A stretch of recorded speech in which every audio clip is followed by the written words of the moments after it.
Assalamualaikum warahmatullahi wabarakatuh. Perkenalkan, nama saya Siti Nurfaiza.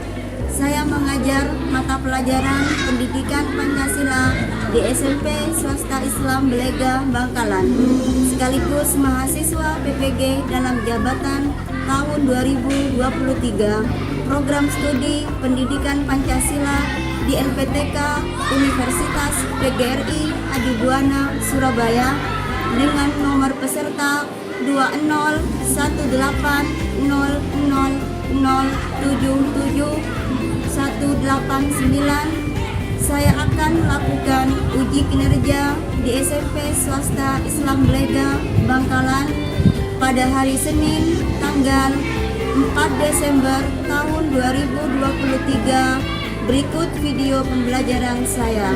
Sekian dari saya. Assalamualaikum warahmatullahi wabarakatuh.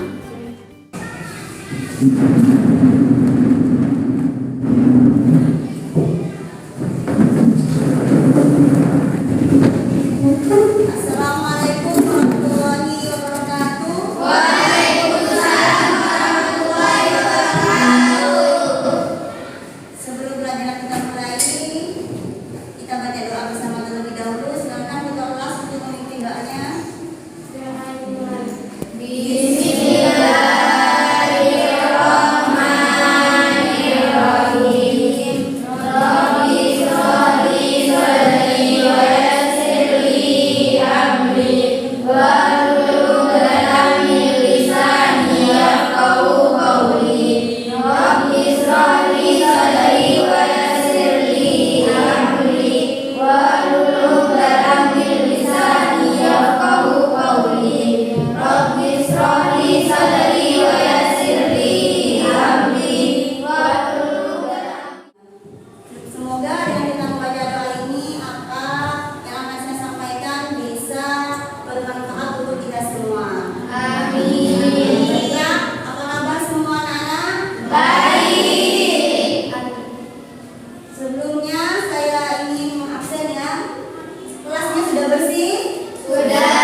Nurul Nasihah, Zakira Al-Taufatunisa, Fitrianingsi, Istighosa,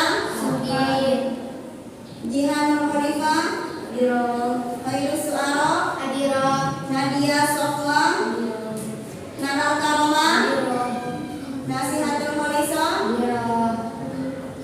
Sudah ya, semoga teman-teman kita yang sakit semoga diberikan kesembuhan dan bisa kembali mengikuti pelajaran dengan baik. Kita doakan bersama ya. Selanjutnya, sebelum pelajaran dimulai, Ustazah akan mengajak kalian untuk menyanyikan lagu nasional dengan judul lagu Berkibarlah Benderaku. Silakan semuanya berdiri.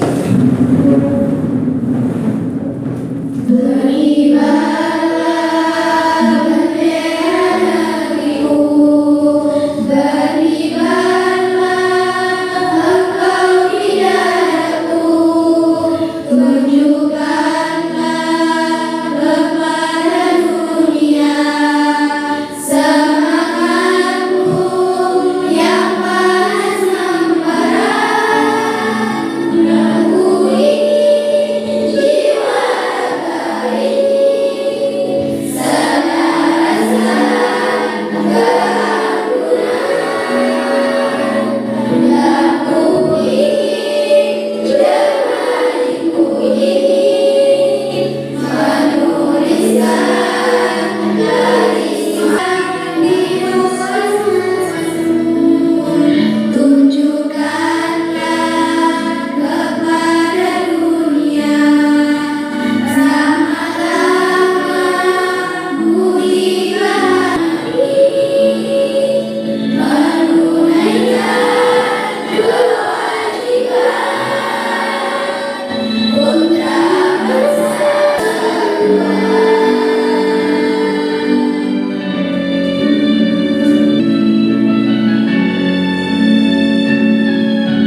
Ikuti gerakannya ya. Semangat. Ini akan menambah rasa semangat kita dalam belajar.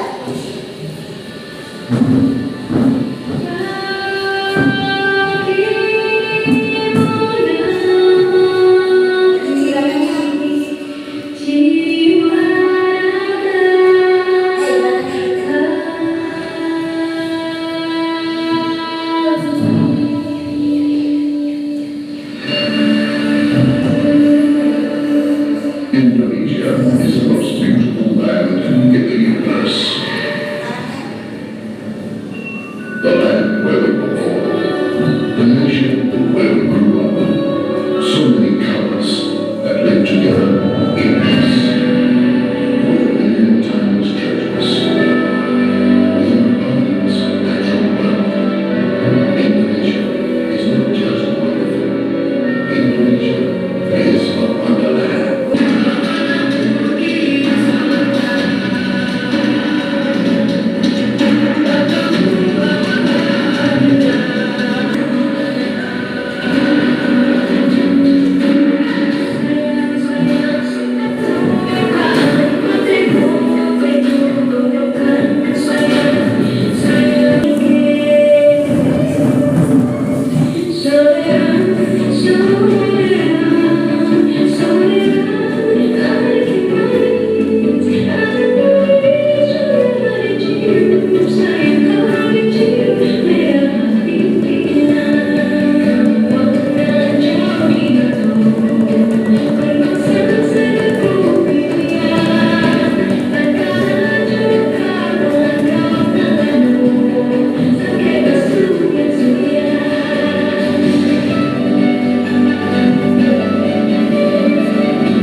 Semoga kita tetap semangat dalam belajar walaupun ini yang terakhir dalam pembelajaran kali ini ya. Masih semangat belajarnya? Masih. Sebelum pembelajaran ini dilanjutkan pada materi berikutnya, Ustazah akan menanyakan tentang materi yang sebelumnya kita pelajari. Apakah di antara kalian masih ingat tentang materi yang kemarin? Materi apa yang kemarin saya sampaikan, yaitu materinya tentang hak dan kewajiban. Ada yang tahu tentang pengertian hak dan kewajiban? Silakan berdiri Nana. Kewajiban adalah sesuatu yang harus kita lakukan dan hak adalah sesuatu yang harus kita terima setelah melakukan kewajiban. Terima kasih, betul sekali. Selamat. Nah, saya juga akan menanyakan ada beberapa contoh dari hak dan kewajiban di rumah. Ada yang tahu? Silakan Khairus. Kewajiban kita sebagai anak di rumah ialah menjaga nama baik keluarga, mengikuti peraturan yang ada dan patuh terhadap orang tua. Sedangkan hak kita di rumah ialah mendapatkan uang jajan, mendapatkan kasih sayang dari orang tua dan mendapatkan kebebasan untuk bermain. Oke, terima kasih. Tepuk tangan untuk Khairus. Nah, terakhir Ustazah akan menanyakan contoh hak dan kewajiban di sekolah. Ada yang tahu? Kewajiban kita di sekolah, contoh kita harus memakai seragam, disiplin, datang tepat waktu, dan menghormati guru. Sedangkan hak di sekolah, kita harus mendapat fasilitas sekolah dan mendapatkan materi dari guru. Ya, terima kasih. Tepuk tangan semuanya. Ya, silakan dilihat materi kita kali ini di slide ya.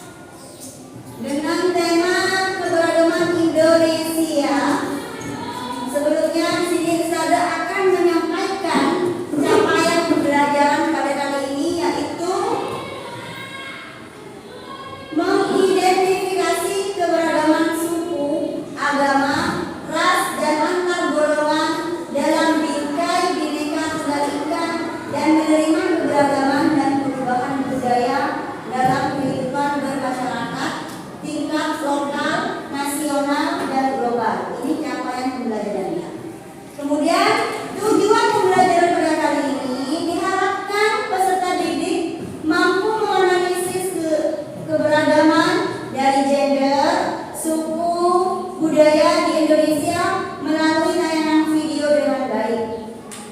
Yang kedua, peserta didik mampu menyimpulkan keberagaman agama, ras, antar golongan di Indonesia melalui media tayangan PowerPoint dengan tanggung jawab dan mandiri. Sudah paham tentang tujuan dan capaian pembelajarannya?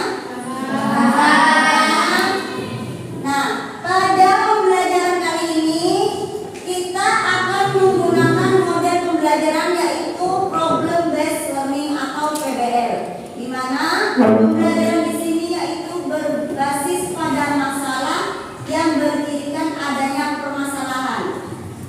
Nanti ada orientasi siswa pada masalah, mengorganisasi siswa, membimbingnya, kemudian mengembangkan dan menganalisis. Nanti di sini adalah aktivitas kalian yang akan kalian kerjakan pada materi kali ini.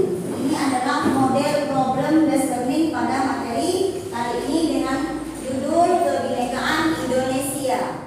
Selanjutnya materi yang pertama, faktor penyebab keberagaman di Indonesia. Yang pertama adalah dari letak strategis wilayah Indonesia ya. Kalian pahami, kalian sudah tahu bahwa negara kita adalah negara yang dihimpit oleh dua samudra, yaitu Samudra Hindia dan Samudra Pasifik, dan dihimpit juga oleh dua benua, yaitu dua benua Asia dan Australia. Yang kedua yaitu kondisi negara kita adalah negara yang berbentuk kepulauan. Itulah sebabnya kenapa negara kita ini disebut sebagai Nusantara, karena Indonesia adalah negara yang berbentuk kepulauan, sehingga setiap masyarakat di Indonesia ini mengembangkan budaya mereka masing-masing tergantung dari wilayah masing-masingnya. Kemudian perbedaan kondisi alam ini yang menyebabkan faktor keberagaman di Indonesia. Dari pegunungan, daerah dataran rendah, penyebab perbedaan yang lainnya juga terlihat dari mata pencahariannya. Ada nelayan, ada sebagai petani, dan rumah adat ataupun makanan-makanan pokok yang ada di daerah-daerah tersebut. Kemudian di sini juga ada keadaan transportasi dan komunikasi. Kalau di daerah Jawa sudah tentu transportasi dan komunikasinya sudah modern dan canggih, segala macam transportasi sudah ada. Beda dengan diri kita yang terletak di Pulau Madura, transportasi pun sudah sangat sulit, terutama misalkan kereta api sudah tidak dijumpai di Pulau Madura. Selanjutnya, arti keberagaman adalah keberagaman suatu kondisi dalam masyarakat di mana terdapat perbedaan.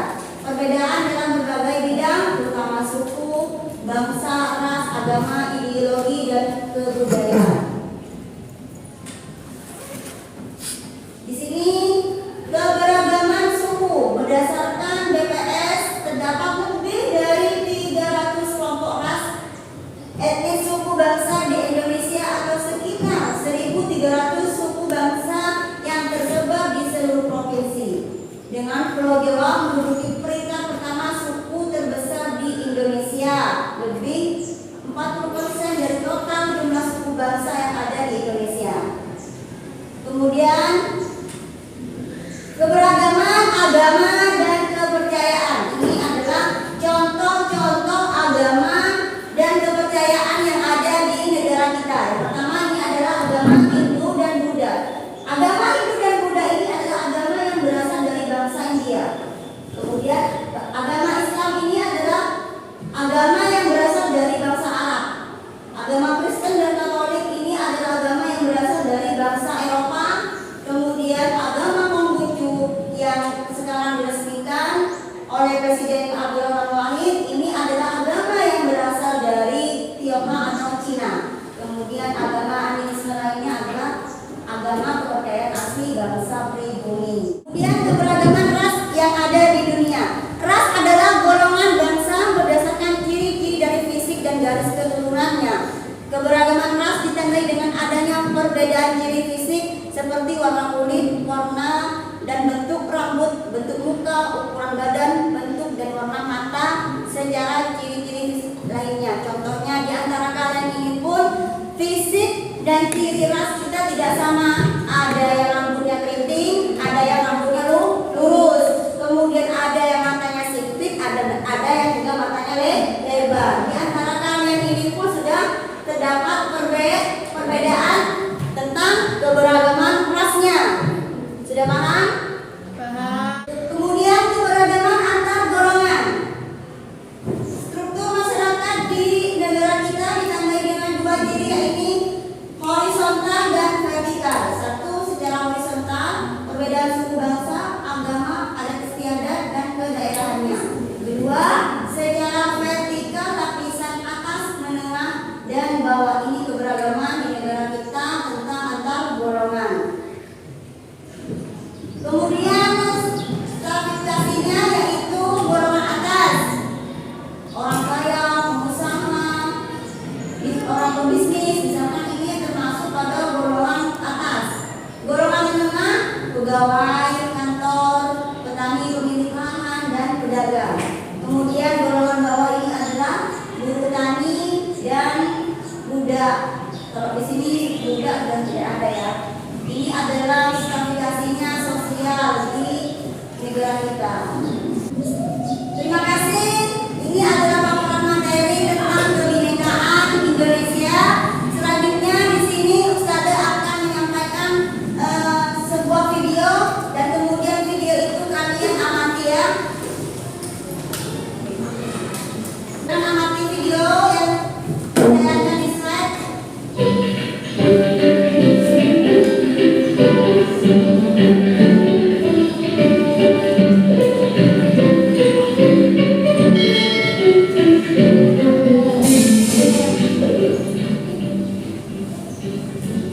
Halo sahabat cerdas, kali ini kita akan belajar tentang keragaman budaya Indonesia. Indonesia merupakan negara kepulauan yang terbagi menjadi 34 provinsi.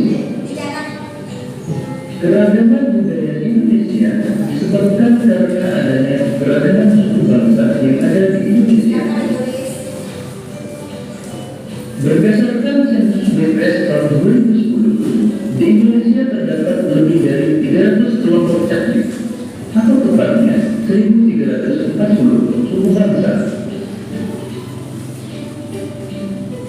Kita akan mengenal keragaman rumah adat, pakaian adat, tarian adat, alat musik istimewa Aceh, antara lain suku Aceh, suku Gayo, suku alasnya adalah Krombadik.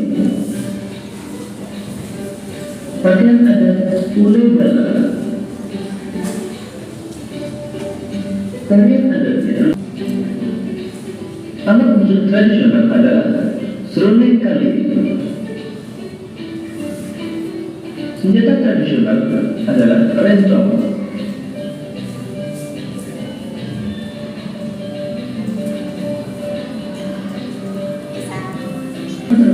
Adalah suku Minangkabau.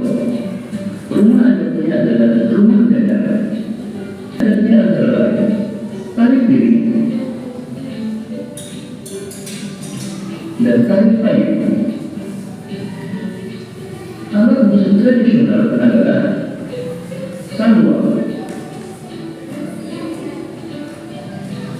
Senjata tradisional adalah kerambi.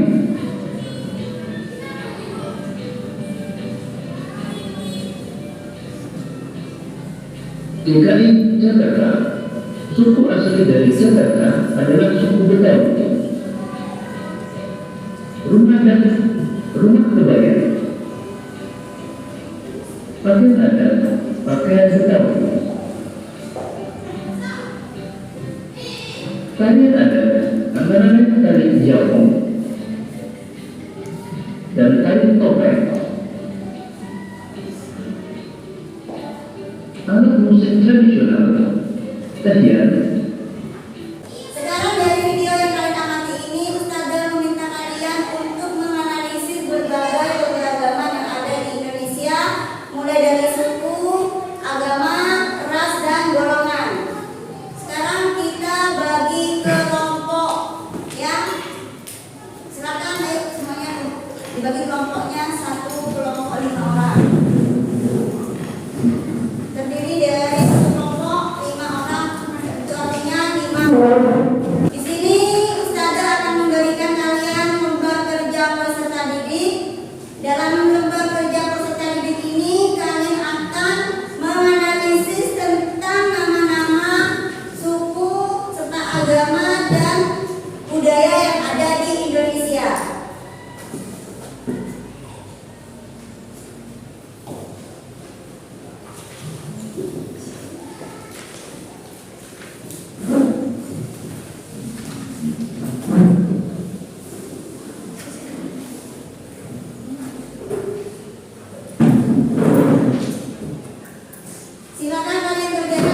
bersiap maju ke depan. Oke, dari kelompok 1 silakan maju untuk menyajikan hasil dari diskusinya. Tangan dulu dari kelompok 1. Assalamualaikum warahmatullahi wabarakatuh. Waalaikumsalam warahmatullahi wabarakatuh. Saya perwakilan dari kelompok 1 ingin mempresentasikan hasil diskusi melalui penayangan video tadi tentang Bhinneka Tunggal Ika, yaitu nama agama Islam, kitab suci Al-Quran, tempat ibadah masjid, hari kebesaran keagamaan Idul Fitri. 2. Hindu, kitab suci Weda, tempat ibadah pura, hari kebesaran keagamaan Nyepi. 3. Konghucu, kitab suci Huji, tempat ibadah Menteng, hari kebesaran keagamaan Imlek. 4. Kristen, kitab suci Injil, tempat ibadah di gereja, hari kebesaran keagamaan Natal. 5. Buddha, kitab suci Tripitaka, tempat ibadah vihara, hari kebesaran keagamaan Waisak. 6. Katolik, kitab suci Injil, tempat ibadah gereja, hari kebesaran keagamaan Natal. Nama provinsi: 1. Aceh. Nama rumah adat Rumah Karongbale. Nama tarian daerah Tari Saman dan Tari Sudati. Nama pakaian daerah Ule Balang. 2. Sumatera Barat. Nama rumah adat Rumah Gada. Nama tarian daerah Tari Piring dan Tari Payung. Nama pakaian daerah Bundo Kandung. 3. DKI Jakarta. Nama rumah adat Rumah Kebaya. Nama tarian daerah Tari Apo dan Tari Topeng. Nama pakaian daerah Betawi. Jawa Timur. Nama rumah adat Rumah Joglo. Nama tarian daerah Tari Rengong. Nama pakaian daerah tradisional Desahan. 5. Jawa Barat. Nama rumah adat Rumah Senda. Nama tarian daerah Tari Marat. Nama pakaian daerah Kebaya. Sekian dari saya. Assalamualaikum warahmatullahi wabarakatuh. Waalaikumsalam warahmatullahi wabarakatuh. Tangan dulu untuk kelompok 1. Selanjutnya dari kelompok yang sudah siap. Ayo silakan maju tangan dari kelompok 3.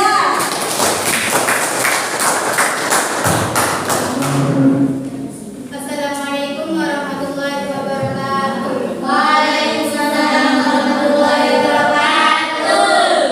Saya perwakilan dari kelompok 2 akan mempresentasikan hasil diskusi dari pengamatan video tadi.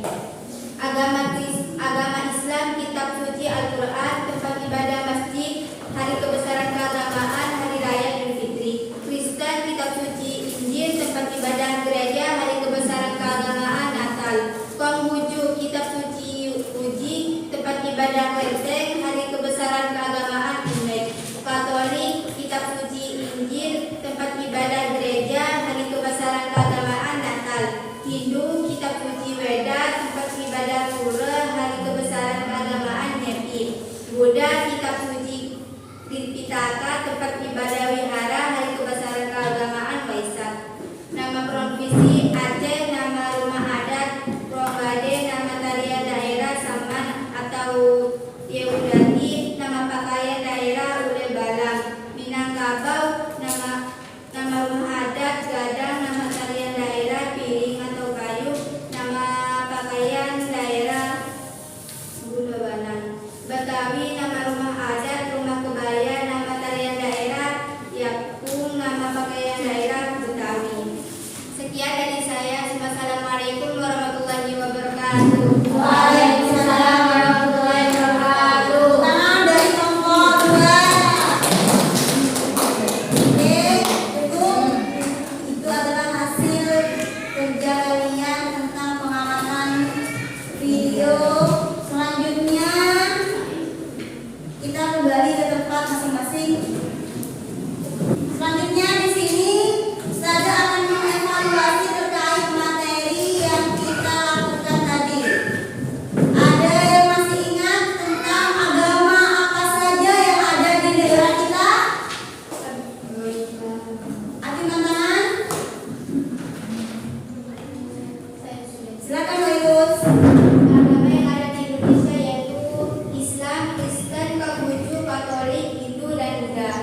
Bisa.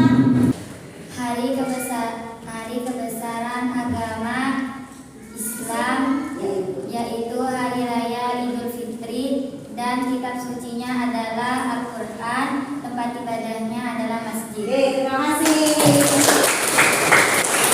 Kemudian satu kali lagi Ustazah akan menanyakan tentang hari kebesaran dari agama Kristen. Ada yang tahu? Silakan Naila. Hari kebesaran agama Kristen adalah hari raya Natal, tempat ibadah gereja, kitab suci Injil. Oke, terima kasih.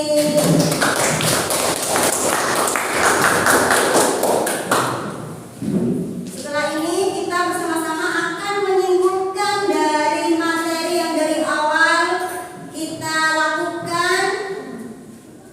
Ada yang tahu tentang kesimpulan materi yang kita kerjakan kali ini? Ayo silakan. Kesimpulannya pada materi ini adalah bahwa negara Indonesia memang sangat kaya akan suku dan budaya. Maka dari itu di tengah kehidupan yang beragam ini hendaknya kita senantiasa menjaga persatuan dan kesatuan bangsa. Oke, terima kasih. Ada yang bisa menunjukkan tentang materi belajar kali ini selain Pak Yus? Ayo silakan Naila. Kesimpulan dari materi ini adalah bahwa negara Indonesia adalah negara yang bersemboyan Bhinneka Tunggal Ika, yang berarti berbeda-beda namun tetap satu dua. Oke, terima kasih. Selamat semuanya. Oke, jadi kesimpulan pada materi kebinekaan Indonesia ini adalah bahwa negara Indonesia ini adalah negara yang sangat kaya akan kebudayaan, budaya serta suku agamanya. Dan jangan jadikan perbedaan ini menjadikan kita akan terpecah belah, melainkan kita harus tetap bersatu demi menjaga kesatuan negara kita. Sudah cukup sekian dari saya, dan semoga apa yang saya sampaikan pada materi ini bisa bermanfaat untuk diri kita semua. Amin. Dan untuk materi selanjutnya kita ingat kita akan membahas tentang kerjasama dan gotong royong. Sebelumnya itu kita tutup pembelajaran kali ini dengan doa.